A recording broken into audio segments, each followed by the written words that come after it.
Saudações aos navegantes. Estamos de volta, né?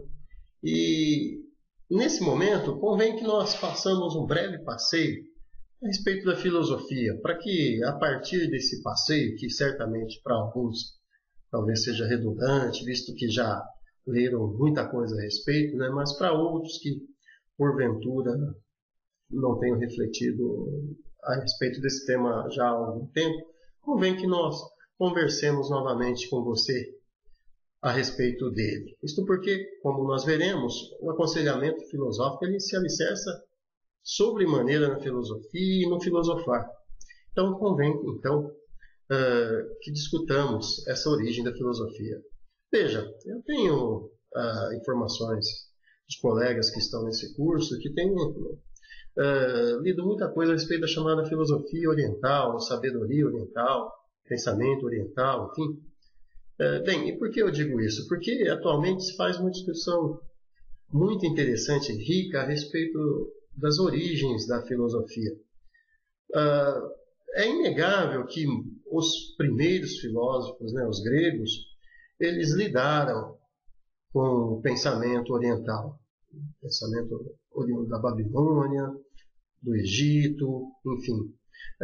Da China existem algumas associações que se fazem, né? Algumas características do pensamento chinês, e eventualmente este ou aquele filósofo, enfim, mas o consenso que se tem atualmente aqui no Ocidente é que nos moldes que nós temos hoje de filosofia, que é aquela visão sistemática, apoiada na lógica, enfim, mas devemos dizer que a filosofia, né, surge na Grécia com Tales de Mileto, a partir do momento que ele se põe a questionar as explicações a respeito da origem do mundo, né, a arquê, enfim. E a partir desse impulso inicial originário, a filosofia cresce cada vez mais e hoje, há mais de 2.500 anos, né, ela faz parte da minha vida, da tua vida. Ela é comumente, na sua origem, associada à distinção mito-logos, né? Embora atualmente nós saibamos que essa distinção muitas vezes é inadequada, porque há muito do mito no surgimento da filosofia, há muito da filosofia em mitos, enfim. Inclusive, gostaria de abrir um parênteses e dizer que, por exemplo, Platão fazia uso dos mitos, né, para realizar a filosofia, enfim, mas instrumentalmente se associa, né, à origem da filosofia, essa separação mito-logos.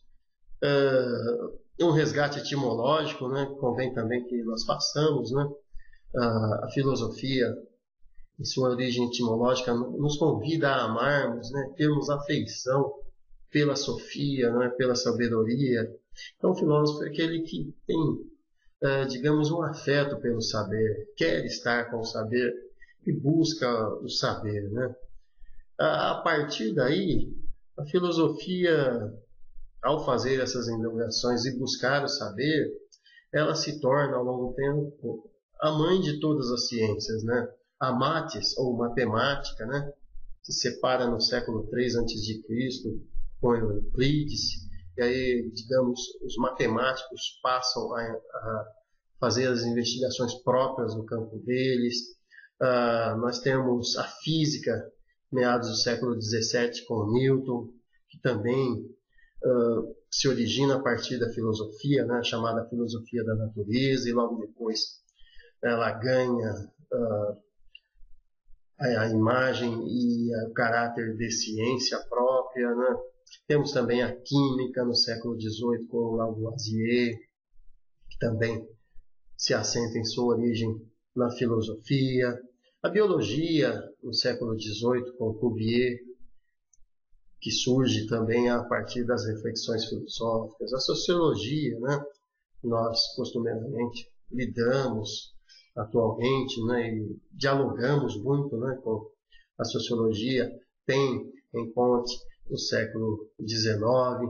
Mais recentemente temos a psicologia, né, com Wundt, que surge a partir do século XX, né, na medida em que ele começa a fazer experimentações científicas, né, para validar algumas afirmações ou assertivas psicológicas. Então vejam, a filosofia tem um amplo toque, né, de ciência na medida em que ela origina a ciência, embora não seja ciência. Então veja só, é da filosofia e do filosofar o impulso original que acaba gerando esses outros saberes, mas ela não deve ser confundida com esses outros saberes. Se eu tentar fazer filosofia a partir da ciência, a filosofia é como que restringida, criam-se barreiras, e essas barreiras é como que impedem a eventual natureza ampla que ela possui. Do mesmo modo, se eu for tentar fazer ciência pautando-me por filosofia, isso talvez se torne inadequado e muitas vezes acaba gerando uma série de incompreensões, às vezes gera também formulações inadequadas que devem ser combatidas. Isto porque filosofia é filosofia, ciência é ciência, ainda que a ciência, tenha se originado da outra, a filosofia, né? Bem, avançando um pouquinho mais, nós temos os diversos ramos ou troncos, né, da filosofia. Temos inicialmente a metafísica, né, que para René Descartes é a raiz, né, da filosofia, né? A ciência no sentido filosófico, é claro, né, porque eu estaria sendo leviano ao dizer que a metafísica é ciência, visto que ela é, sobretudo, tudo menos ciência, né? Mas ela surge no século 6, 5 a.C., com Parmênides de Eleia, quando ele afirma que o ser é e o não ser não é, né? E se começa a indagar e fazer perguntas a respeito do ser. Temos a chamada ontologia, né? Que é, de certo modo, um desdobramento da metafísica, que estuda os entes. Enfim, temos, a partir de Aristóteles, a definição da chamada filosofia primeira, né? E que, a partir da estrutura criada dos livros de Aristóteles, feita por Andrônico de Rhodes, passa a se intitular metafísica, né? Ou seja, aquilo que está além da física, né? Ou após a física, né? Mas a metafísica é, digamos, a grande raiz que origina a filosofia, fazer perguntas tais como o que é o ser, o que não é o ser, enfim. Então, vejam só, a filosofia origina a ciência, mas não é ciência. E, por outro lado, tem suas características próprias, tais como metafísica. Logo depois temos a epistemologia, né, derivada de episteme, que busca entender o conhecimento, verificar o que eu posso fazer para que aquilo que eu digo de fato provenha de algo certo. Enfim, surge a chamada teoria do conhecimento, muitas vezes chamada de gnoseologia. Temos a lógica, né? Nós veremos, inclusive, no nosso curso, que uma das propostas de uma abordagem filosófica para resolvermos problemas no nosso cotidiano se alicerça na lógica, né? E você vai conhecer o seu proponente, né? Ela é derivada do logos, que é a razão, nasce com Aristóteles, né? Temos a lógica matemática em 1847.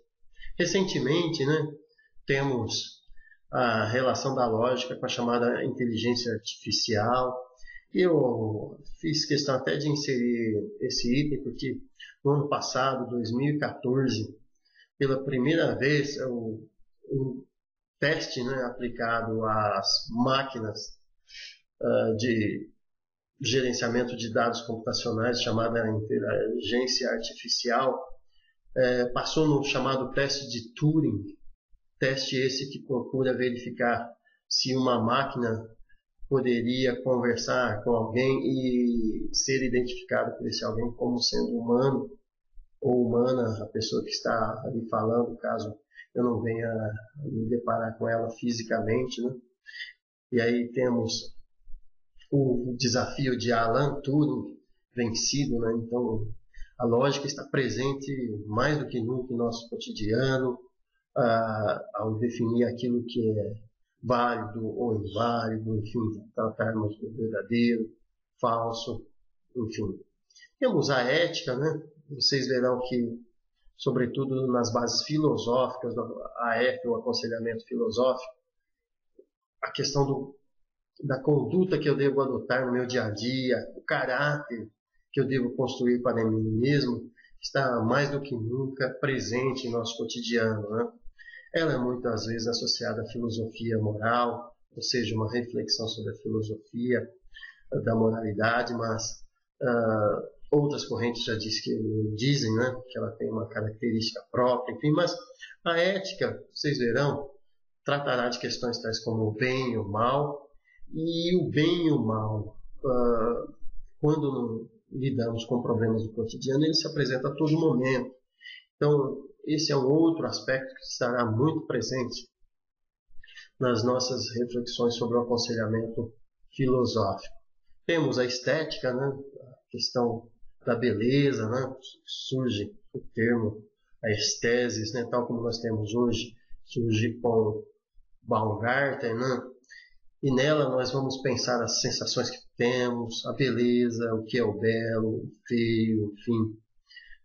Temos questões vinculadas à estética a partir da filosofia da arte.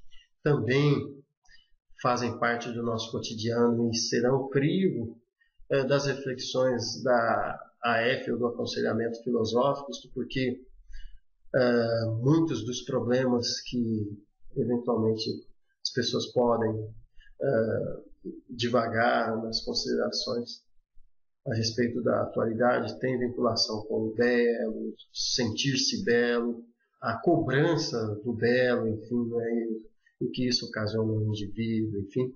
Então, a estética é outro ramo ou tronco, né, importante da filosofia, né. Bem, veja, como você pode perceber, temos então filosofia, ela origina ciências, mas não é ciência. Ela tem seu caráter próprio, busca investigar alguns aspectos que são só dela, né? Ela faz parte do nosso cotidiano. Ela faz parte do nosso cotidiano quando eu me remeto a Sócrates, muitas vezes sem o saber, né? Ao afirmar que só sei que nada sei. Ela está no nosso cotidiano quando um revolucionário, né? Se põe a bradar, digamos, a sua crítica às religiões, dizendo que a religião é o ópio do povo. Ela está em nosso cotidiano quando você sente o prazer de existir a partir do momento que você é capaz de pensar, você acorda, por exemplo, de um coma, enfim, você percebe o quanto é importante o pógito, né? Ou seja, a capacidade de você pensar por si mesmo, né? Ela, às vezes, ela também é muito contundente em suas críticas, né, e polêmica, isto porque, como vocês verão, a filosofia ela não tem barreiras para os seus questionamentos, e eu cito, por exemplo, essa frase muito contundente, né, que gera debate, sobretudo dentro dos meios religiosos, né, de Nietzsche, né, Deus está morto. Temos também essa daqui do Berkeley, o ser consiste em ser percebido, ou seja, o ser é aquele que se manifesta para mim. Uma outra, né, que vez ou outra aparece nos debates políticos, né, afinal, o fim realmente justifica os meios? Que limites devemos ter para tudo isso, né?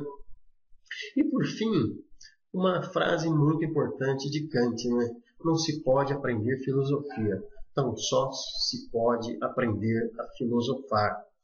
Então vejam, por que nós colocamos essas frases? Porque elas, de certo modo, apontam para você que elas fazem parte do nosso cotidiano, muitas vezes sem sabermos. E elas nos apontam direcionamentos a respeito da nossa vida, de como nós podemos nos conduzir, enfim.